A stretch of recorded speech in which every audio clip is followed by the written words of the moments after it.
What's up, Scorpions? I'm your host, Thomas, of the Scorpion Nest podcast, and this is the official first episode.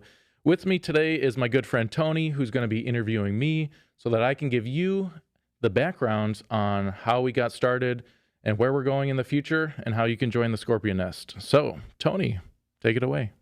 Thomas, first of all, thanks so much for having me. We've known each other for more than a year now, I think. So it'll be fun for me to get into a little bit more about the Scorpion Nest because I'm a bit of a fringe observer of what you've been doing. Sure.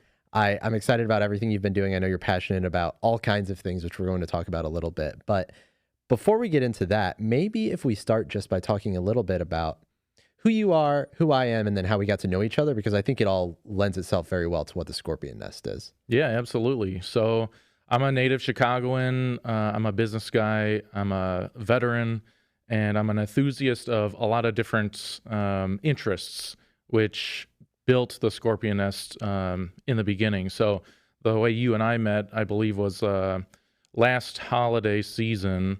We had conducted a watch enthusiast event at our good friend Josh's studio, and that was kind of like the official growth stage of the Scorpion Nest when we started expanding our interest groups and attendees to the Scorpion Nest events.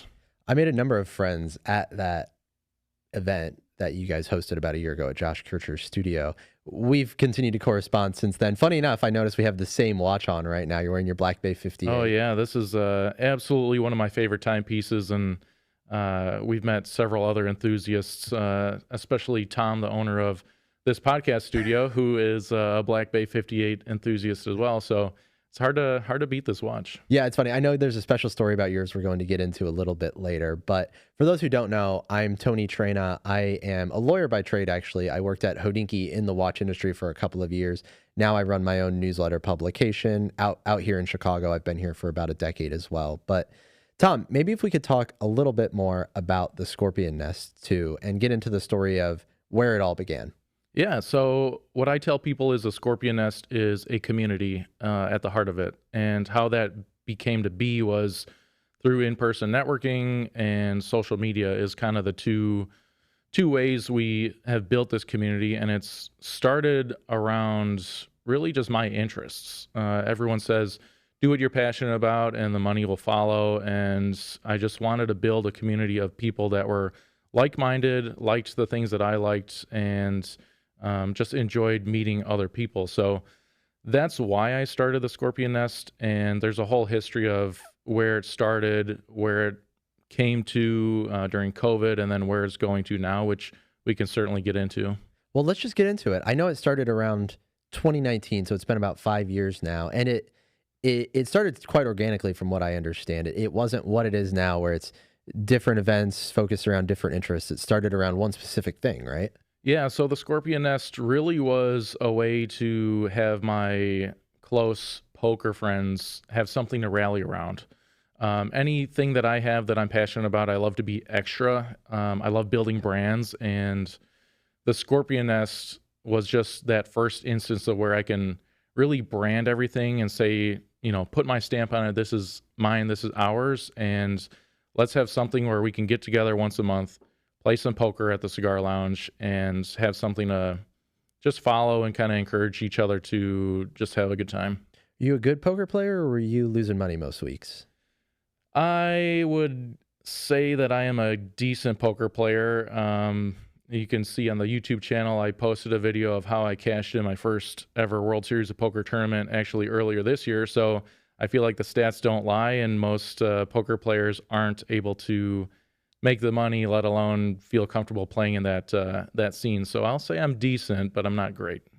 So from poker, it turned into something else. I think probably in part because the pandemic and COVID-19 came around pretty quickly. So can you talk about sort of the next phase of the Scorpion Nest from Absolutely. There? So 2019, we started the Scorpion Nest, and we're playing poker once a month, and it was a good time. And then COVID hit, and that really shut down a lot of the in-person camaraderie and community that we all had. And it was a year and a half or so of like true lockdown. So during that time, there weren't too many things to do in Chicago, especially during the winter time.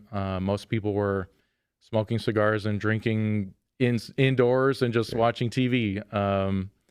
So during that time, I had gained an appreciation for and an interest in pairing these cigars and whiskeys because some of the brands were coming out with collaborations where they would have a Michelin star chef come into the tobacco field and blend a certain cigar to give you specific notes, or there would be these bourbons that were cast in different barrels to give you different flavors. And I was very intrigued with the depth of knowledge and what it took to get to the final product. And then I started doing these cigar pairing events once COVID kind of lifted. And that was kind of the next stage of the Scorpion Nest, where we would do 8-person, 3-course cigar and bourbon pairings at the Cigar Lounge and really give people more knowledge on what they were enjoying, whether it was the tobaccos or the beverages, whether it's wine or bourbon, scotch, etc. And then sprinkling in some small bites like chocolates, nuts, different things to help pull or push you in a direction that you might not enjoy otherwise, if that makes sense. As someone who knows, or I wouldn't say knows very little, but is not really in the whiskey or cigar space, I'm curious if you could tell me a little bit more about how one goes about pairing a cigar with anything, with whiskey, with wine, with Sure. all the things you're talking about. Just tell me a little bit more on how it can sort of enhance the experience. Yeah, so how I usually go about it in a simple way is if you look at a cigar, they're each broken up into thirds. So you have your first third, your middle third, and your last third. And as the cigar gets to the end of the lifespan, so to speak, there's a lot of tar buildup. There's a lot more heat. It brings on its own different flavor profile. So when you think about the journey of the cigar, what I like to do is offset some of those stages where in the beginning we'll pair the lighter side of the cigar with maybe a heavier bourbon, a little more alcohol focused. But then when you get to the end, you want to pair it with a sweeter bourbon or a sweeter wine so that it offsets kind of the harshness when you get to that last third. So it's all about balance and picking out which notes go well together. So like salt and sweet, Yeah. savory, etc. Do you have personally a preference pairing cigars with wine, whiskey, whatever else, or is it all just more about the experience and anything can pair well together for you? I think it's more about the experience. Certainly, everyone has their preferences when it comes to libations and cigars and tobacco, but it's so easy to go down the bourbon and whiskey path because that's kind of what's broadcasted to the community. But after holding, gosh, I don't know, 12 or 13 pairings so far, Yeah. every time we get feedback from the participants and they say, "Oh, I want you to expose me to something different, whether it's tequilas, mezcals, different scotches or rums, wine, even beer." And we've been growing in that sense so that the participants aren't just getting the same old bland, here's a whiskey, here's a cigar experience. And it's really exciting because it's new for me every time too. Yeah. Knowing a few guys in the Scorpion Nest group, I know that mezcal and tequila is there are at least a few fans, and Yeah. I've gotten myself in quite a bit of trouble drinking too much tequila with some of these guys. But it's fun when you think about it more as an experiential thing than just something you're throwing back on any given night. Right, exactly.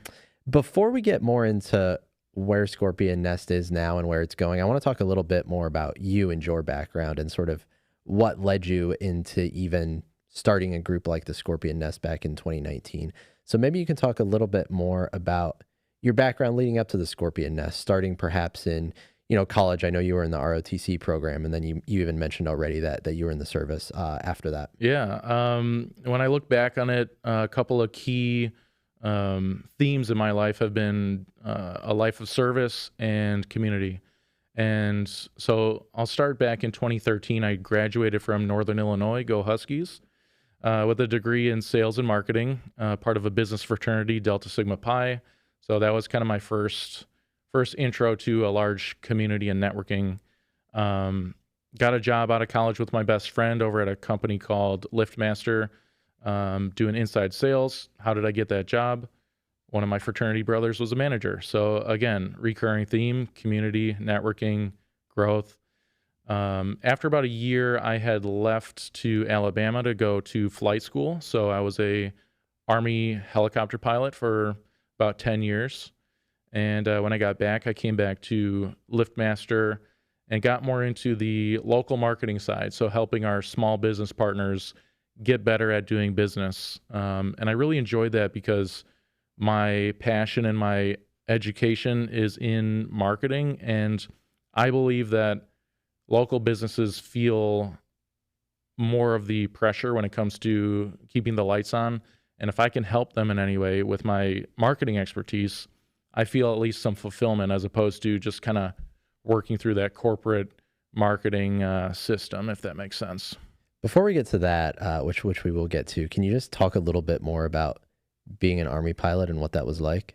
Yeah, that was, the amount of once in a lifetime experiences I had in that career field was immense. And very few people not only qualify, but get into the military. And then when you get in, it's just layers and layers and layers of who is allowed to do what. So to be a pilot, you take multiple aptitude tests. You have to take physical, medical tests to make sure you even qualify. And then there are so many levels to flight school that you have to pass to even wear those wings and become a pilot. And for some reason, someone was looking out for me and I passed all those tests and got back to Chicago. And I had some of the greatest experiences of my life in the military. Can you give us an example of one story of just, you mentioned all of these once in a lifetime experiences you must have had in the military or while serving. Can you give us just one? Yeah. So the Chicago listeners will appreciate this. So I was able to do the flyover for a couple of the Chicago Bears playoff games. Oh, nice. And people ask me all the time, they're like, how do you guys time the aircraft with the national anthem? And I didn't know this until I got in, but every singer has their national anthem down to about, we'll say plus or minus a couple seconds. So depending on who they hire to sing the anthem, they'll tell us pilots, okay, so-and-so sings the anthem in about 2 minutes and 30 seconds. And then they put a guy on top of the stadium from the Air Force with a radio who has the same frequency as the aircraft. And he's telling us, okay, 60 seconds out. And when he gives us that call, we're loitering south of the field and we time everything and plan everything so that we have that 1 minute transition. And as soon as the singer is done singing, we fly over the fireworks, the flag, the whole thing. And it happens so fast when you're up in the aircraft. And then all of a sudden you're past and you're just like, okay, turn around and go home. And the Bears have lost another playoff game. That's, you know what? We did our job. What? That's right. If I could get down and throw the ball, I would. But, I don't get paid enough to do that. I mentioned, we came to know each other through watches in the first watch event that you threw with the Scorpion Nest. And I mentioned the Black Bay 58 that you're wearing now. And I know there's kind of a story attached to that has to do with when you finally retired from the military. Maybe you could tell that story? Yeah, I think it's important. Time in general has been a big part of my life. And when I was in the Army, us aviators, I trained for 2 different mission sets. So we had air assault and medevac. Now, when I got back from flight school, the first mission set was air assault. And if you don't know, the way air assault works is you have a ground commander and he orders the aircraft. So he might have a mission where he's going to go raid a town and he needs, I don't know, a couple aircraft full of infantry guys to show up at a certain place in a certain time. So he goes, hey, Captain Kneifel, I need you to bring 4 helicopters with 12 guys in the back each. You need to be at this point at this time. And that's our job, is to get there within plus or minus a minute of the requested time, no matter what happens. So you're planning, does an aircraft break? Do we have enough fuel? What happens if weather shows up? All these contingencies so that we, as the service provider, give the customer what they want. And night or day, weather, whatever, we get those people there within a minute of the requested time. You can see how time's very important for that type of mission set. Now, alternatively, in the medevac, it's life or death. So science, there's a couple studies that shown that if you can get a wounded soldier from the point of injury to the next higher level of care within 60 minutes, they have an exponential increase in survivability. So they call this the golden hour.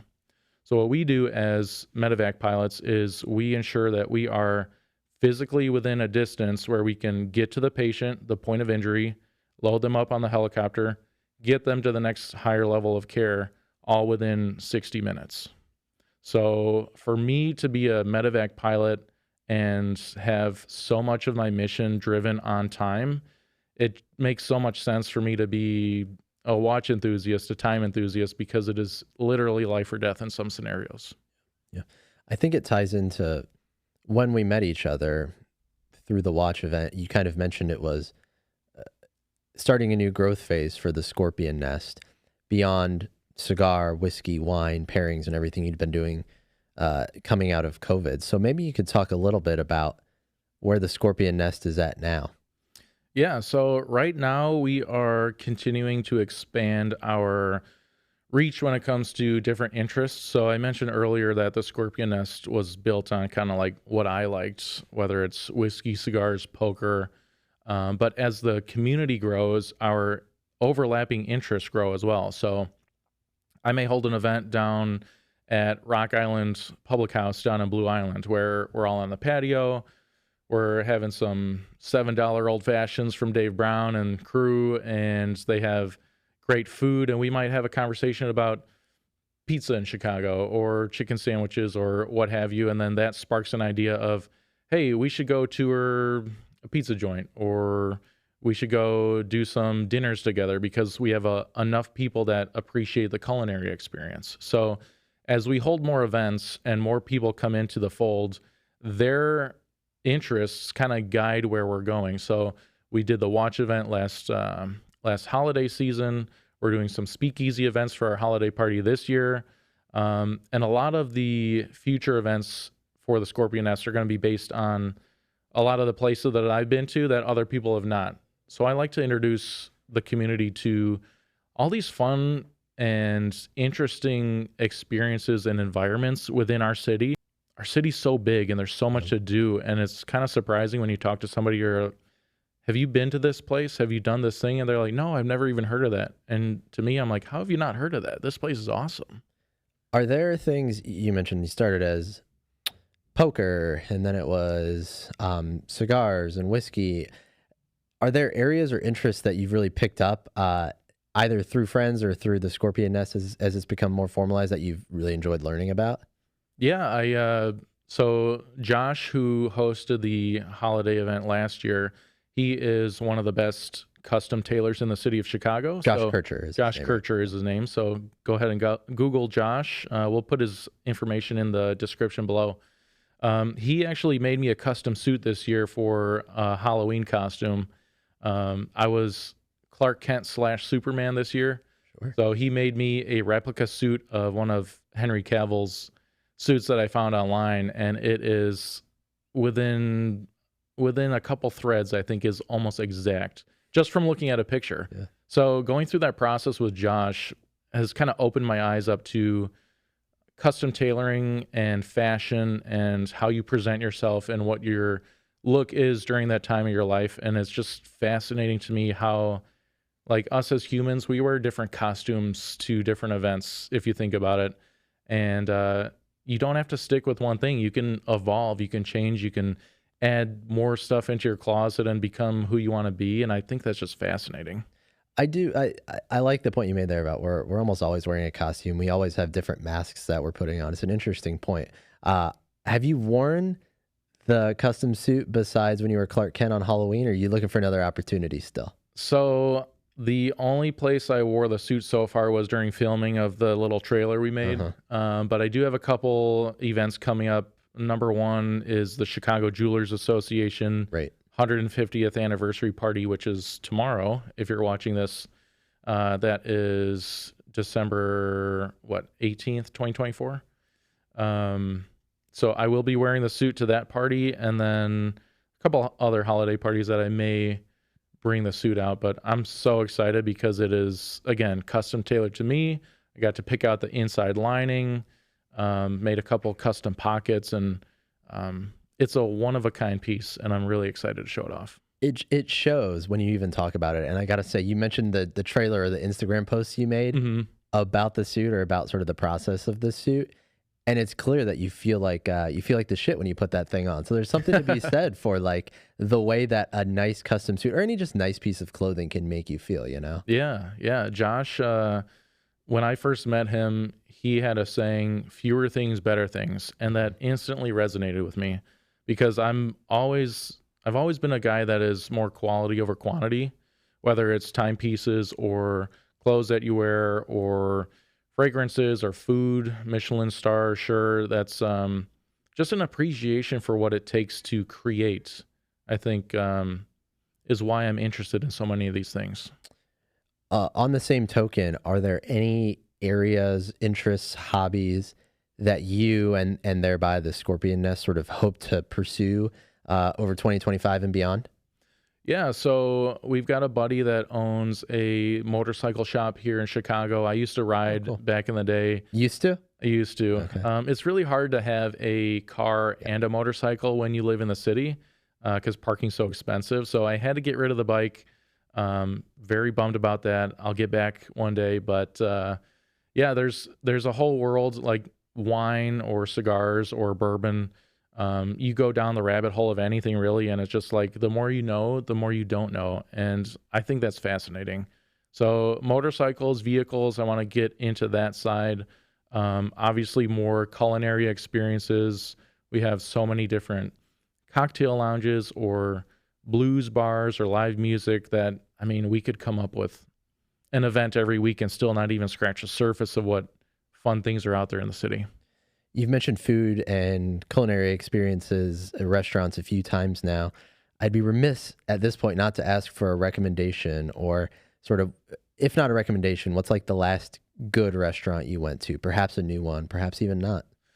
Well, I have to say that I did try Alinea for the first time. If you Ah, haven't been there, yeah. it's one of the top Michelin star restaurants in Chicago. You would walk by this building and not even know that it's a restaurant. It is funny, yeah. Have you been? Yeah, yeah. It's an experience.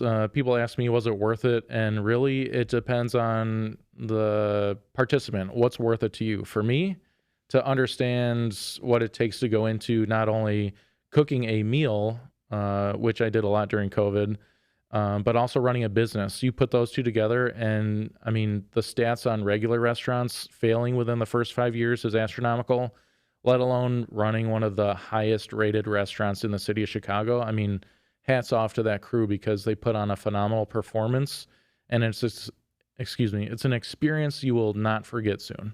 Yeah, I would say it's worth going at least once if you can swing it. And I know one more thing, they're coming up on their 20-year anniversary, I think, and their sister restaurant in the same group, Next over in the West Loop, is doing their, I think it's their first quarter menu. They change their menu quarterly as kind of their thing, but they're doing an Alinea 20 menu, I believe early next year, kind of honoring what I guess would have been the original Alinea menu. And I imagine it'll be a fraction of the price of the quote unquote real Alinea. So Right. I've got that on my radar to get absolutely. tickets Let's to go. a reservation. Yeah, that's great.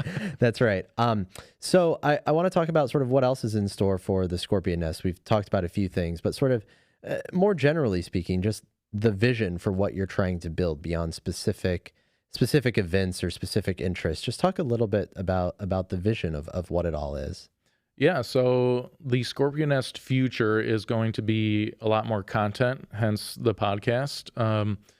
During the live events that we've held and the interactions that I've had with people on social media, I've met some of the coolest people in Chicago that you will ever meet. And so many people don't even know they exist. So my goal for the Scorpion Nest moving forward is to help these people in my network share their stories.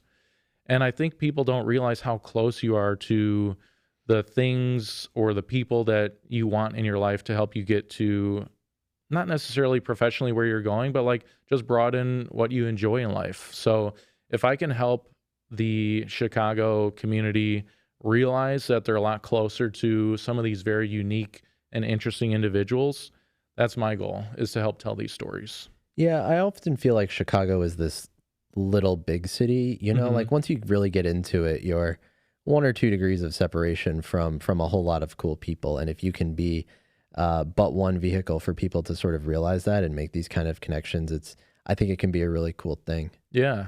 And the best thing about Chicago, in my opinion, is that it's generally accessible. You don't have like Hollywood rules and pretentiousness. You don't have, New York, oh, I'm just too busy for you sort of mentality. It's very much, hey, we're from the Midwest. It doesn't matter what your title is, but you like what I like. You're a cool person. I'm a cool person. Let's hang out. And Yep. it really is that simple.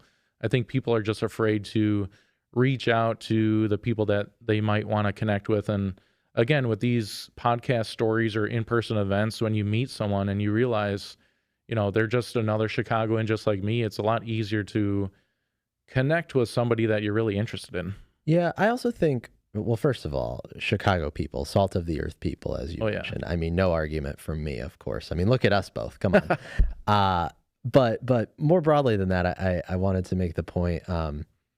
It's so easy to get recommendations for restaurants, cigars, anything and everything on the internet. You can ask Google or ChatGPT or Yep. whoever, but like it can feel first of all, it can feel a little hollow, even meaningless, and then you never really know what to trust anymore. Yeah. More so now than ever, I feel like. But I was texting one of your Scorpion Nest members who's going to New York this weekend or next weekend. He was like, "Hey, you got some New York restaurant recommendations?" And it's like everyone has New York. Like you Sure. could Google, like anyone could have New York restaurant recommendations. But the point is, like, you want to develop a relationship with someone whose taste and knowledge you trust. And I Right. think even in my limited experience interacting with some of the guys or some of the folks that you've been able to sort of connect with and connect me with, I've developed. I mean, you mentioned Josh, for example, right? Yeah. Like a guy of class and taste, Hmm. beyond just developing and building custom suits for his clients. And if that guy gives you a restaurant recommendation for Oh. LA and New York, like, you better believe it's going to be like a great experience, Right. And I think you've been able to do that even in the short sort of 5 years that you've been with the Scorpion Nest, which I think is really cool. Yeah. Yeah. It's crazy to think that we grew from like 25 Instagram followers of just my close buddies all the way to we just hit 1,000 followers on Instagram this year. And I mean, for those of you that have grown our brands, it might seem like a long time, but we really weren't focused on growing for the first couple of years of existence. I'll say we really started pushing the envelope in the last 18 months, and within that time frame, I mean, it's just every event, every interaction that we have, people tell other people, and it starts growing like wildfire. And I'm super excited. Can you talk about if there are any challenges you've had in growing the Scorpion Nest the way that you want to, as much as you've sort of experienced any challenges like that, and how you've worked to overcome them or make do with them? Yeah, so I'm going to turn on my digital marketing brain for a second. So for the first 2/3 of the Scorpion Nest, it was really focused heavily on poker and cigars and libations, which if anyone out there has tried advertising for tobacco or alcohol related products, it's Yeah. not the easiest with the regulations and the guidelines of certain platforms. So for me to not be able to run, let's say, like an awareness campaign on Instagram was really tough when we decided to start growing. So if we're going to be in that space, it had to be organic, which means following people on Instagram, hoping they'll follow you back, running contests to give away stuff and getting people to tag their friends and kind of build that following organically, capturing contact information so that you can email them and text them about future events, and is really a grind when you can't run paid ads when you're trying to hit that growth stage. So once I kind of figured that out and our group started building and our interests again started overlapping in different areas, the focus turns toward let's get away from just cigars and whiskey and do more like lifestyle interests and Chicago events so that we can reach a broader audience, we can run paid ads, we can grow exponentially, and just have a great time and build a better community. As a Chicago lifer, you said you grew up in Chicago, right? I grew up in the suburbs. Okay. For anyone watching that wants to sharpshoot, well, that's not Chicago. Sure. I grew up in Oak Forest, went to college in DeKalb, and then when I got out of college, moved to the city. So I've had a 606 address since, I don't know, 2016 or so. As a lifer Chicagoan, then I guess I'm sort of hinting at the question of like low key or under the radar things that you really like to do in Chicago, besides some of the stuff we've talked about, getting together with friends to engage in various vices. Anything else that you really enjoy doing that you've always sort of enjoyed doing in the city? Yeah, I'm actually a musician at heart. Used to play drums in a band in high school. Pause there for a second. Who's your favorite drummer? Has to be Travis Barker, Okay. Blink-182. Sure, yeah. Grew up in that era of pop punk, skateboarding, and whatnot. And I actually used to have the tallest mohawk in high school for 2 years running, if you can imagine. A lot of people that know So me, what's under that hat? Yeah. not the mohawk. It's long enough, but I'm gonna keep the hair.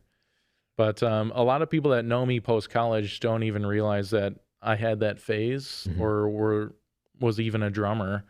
And I'm actually going to a studio on Sunday called Fort Knox to just have a jam session with a couple friends. So music's a big part of my life, even though I can't fit a full drum set in a Chicago apartment right now.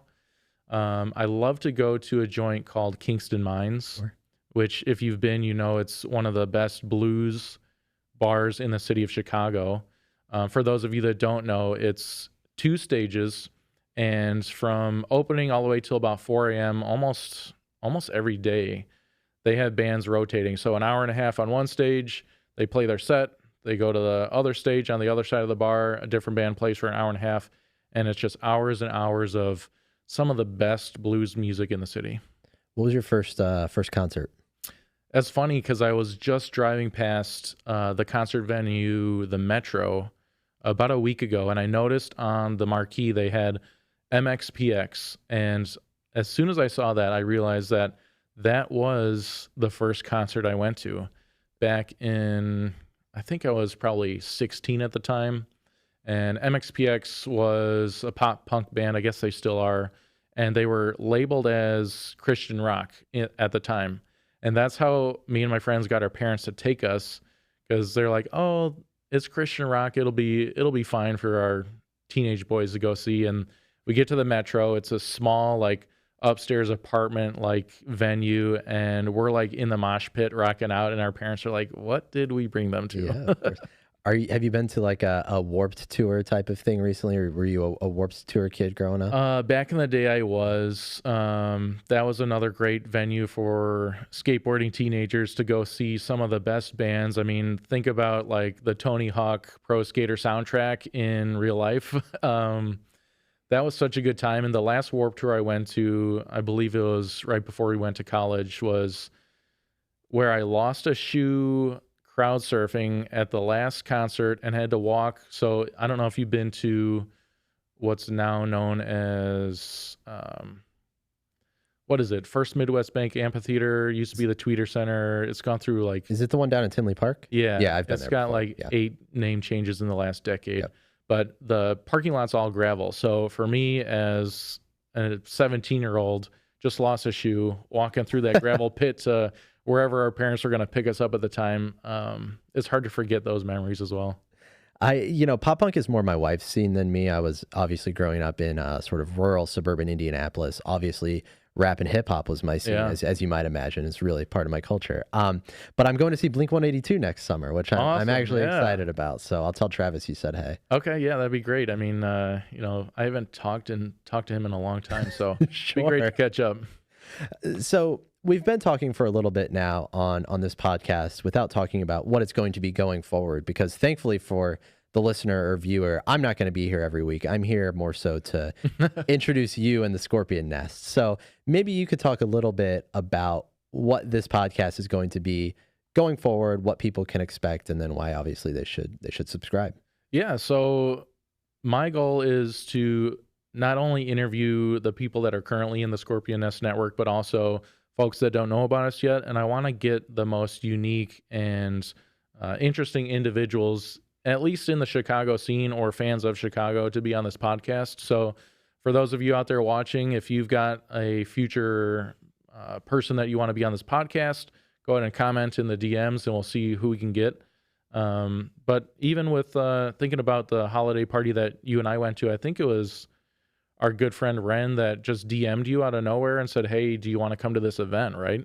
It was actually, speaking of the holiday season, Mr. Christmas.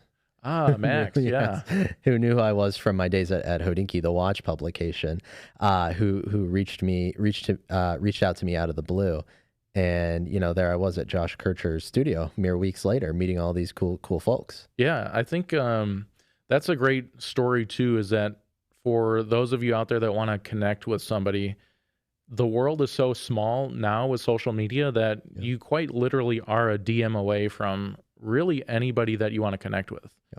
And I don't know if I've told you this story, but back in college, it was kind of like the heyday of Shark Tank, and me and my buddies were in business school, and we got this idea of how cool it'd be to have Mark Cuban come talk to the business school. So what we did at the time was we leveraged Twitter and the power of the hashtag, which was relatively new technology at the time. And we got this trending hashtag called Cuban, the number 2, and then NIU.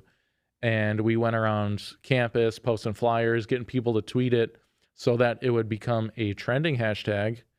And that got Mark's attention. And I ended up finding his email address, and I shot him a note. I was like, "Hey, when are you coming to NIU? We want to host you and have like a talk." He's like, "Well, I've been waiting for someone to reach out to me. I saw the hashtag and the activity." And I was like, "Oh, shoot. I probably should have emailed him sooner." Yeah. But you don't know, like, it just feels so out of reach, these people, right? So for the Chicago networking piece of the Scorpion Nest, don't be surprised if you see a DM from me to get you on the podcast, because there are so many people out there in Chicago that I want to expose to our network. It's funny, Mark Cuban is notorious for his email being relatively easy to find on the internet, and Yeah. him responding to every email, I believe, too, as part of his bit as well. Can you, just for a minute, when you send an email, when you're trying to network with someone like that, or get them into your world, talk a little bit about the art of networking like that. What do you say? What do you not say? So, especially after watching Shark Tank and understanding kind of what these millionaires and billionaires are doing on a day to day, they're certainly busy, and they certainly don't know me from the next guy trying to pitch them something in their inbox. So I feel like I relied on my military training a little bit. We're taught to speak or write bottom line up front. So get to the point. These guys are probably on a private jet flying to fro, answering all these emails, and they see a subject line. "Oh, Cuban to NIU, open it up. What's the point? Oh, we want you to come speak to the business school." Okay, got it. Is that interesting to me? Yes or no? Yes. Okay, I'll respond. And I feel like the greatest thing when I was emailing with him was that he just signed the email with M. I'm like, that's such a billionaire thing to do. It is. Just one letter. You're not a T yet. In I'm your not a email T signature. yet. No. Neither of us are. We'll get there. But as soon as I start chopping letters off of my signature, you're going to know my net worth is increasing That's right. exponentially. Yeah. Wait, so did he ever come to NIU? No. So what happened was we got to the logistics portion of the figure this whole thing out, and I was working with his assistant to see when the Bulls and the Mavericks were playing in Chicago during that season. And it ended up that the Mavericks were not in town during that time frame. I think the Bulls were actually playing in Dallas. So logistically, it didn't make sense for Cuban to come stop at our college during that time frame, and it didn't work out. But we had a whole business plan. We were going to sell tickets. We were going to partner with the Convocation Center. And I mean, just going through that creative process of like, how do we just throw an event for a billionaire was kind of life-changing. So for the Huskies out there that might be listening, Mark Cuban still owes you a visit to NIU. He does, or at least Chicago. I won't force anyone to go out to DeKalb at this point, but Mark, if you're watching, which I know you're an avid fan, you and Travis as well, you guys are always welcome on the Scorpion Nest podcast, and I'm looking forward to having you guys soon. For Mark, Travis, whoever else that's listening that is interested in how to get more involved in the Scorpion Nest and what to expect going forward into 2025, what else can you tell them? Well, if you're interested in joining me on this podcast, we're going to have a real conversation about what our interests are. And again, it's going to revolve around the community. So I want to get into what your communities are as a guest, how you like to help grow those people and interests, and how we can share that with other people. Because I feel like one of the greatest things in this world is to share what you're passionate about with other people that really don't know either what it is or why it's so great, and to see other people talk passionately about what they enjoy. It's just it's a great experience. And then how many times have you talked to somebody about watches that aren't really an enthusiast yet, and they have that light bulb moment, they're like, oh, I actually really like this, Yeah. and they want to dive in more. And just sharing that human experience is an amazing thing. Besides the podcast, obviously there's the Scorpion Nest itself, the events you throw, the community you're building. What else can people expect on that front if they want to get involved in terms of how to get involved, and then what else there is? Yeah, so I would say just reach out to me either on Instagram at scorpion_nest_Chicago, or send me an email, tom@thescorpionnest.com. And if you've got a unique event space, or you have an experience that you want to grow, please reach out, because we're trying new things all the time.